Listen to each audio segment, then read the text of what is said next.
These people are Khawarij. They're killing Muslims. They every single criteria. And don't be fooled by their piety.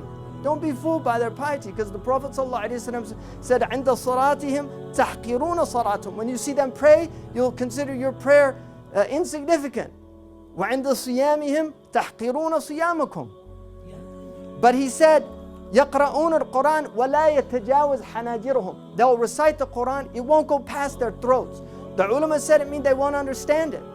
Because they don't have the tools. You can't understand the Quran without the tools. They won't understand it. And then he said, يمرقون من الدين. Sahih al-Bukhari. يمرقون من الدين كما يمرق السهم من الرمية. They will leave this religion like an arrow is shot out of a bow. And in a riwayah in al-Bukhari it says, يخرج في أمتي. And then the Rawi says, ما قال منها. There will come out amongst my ummah. And he didn't say from it, because they're not from him.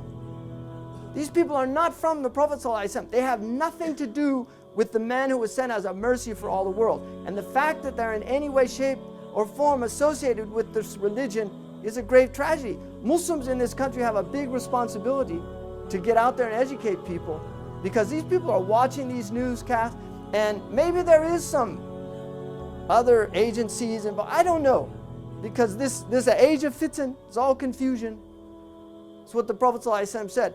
But as far as I'm concerned, I'm not confused. I'm not confused.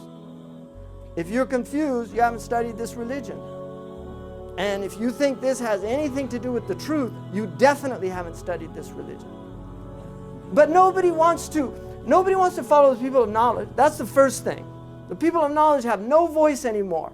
It's just all these young boys out there on Google. That's who now rules this religion. Young boys, not people that will spend 20 years to study the religion, to look at what the fuqaha say. Now it's just young boys. This is who runs our religion. This is who gives the fatwa now. And the ulama, when they speak, they say, oh, ulama sultan. You can go to the deserts of the Sahara. There's still some ulama there. There's not many left, but there's still some.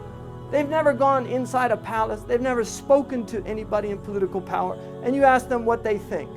What's the ruling of God in this? People that spent 30 years studying fiqh, mastering a tradition, mastering the Arabic language. Now you have people, we've got crucifixions because these idiots read the Quran and they say, well, there it is right there in the Quran. Crucify people. You open up the Quran for everybody and say, oh, here it is. Anybody can read the Quran. I know Arabic. I have a 4-year degree from Baghdad University. Imam Shafi'i studied 17 years. These people didn't speak about the religion. The Sahaba were afraid to say things. They were afraid to speak. The Prophet ﷺ took care of his prisoners.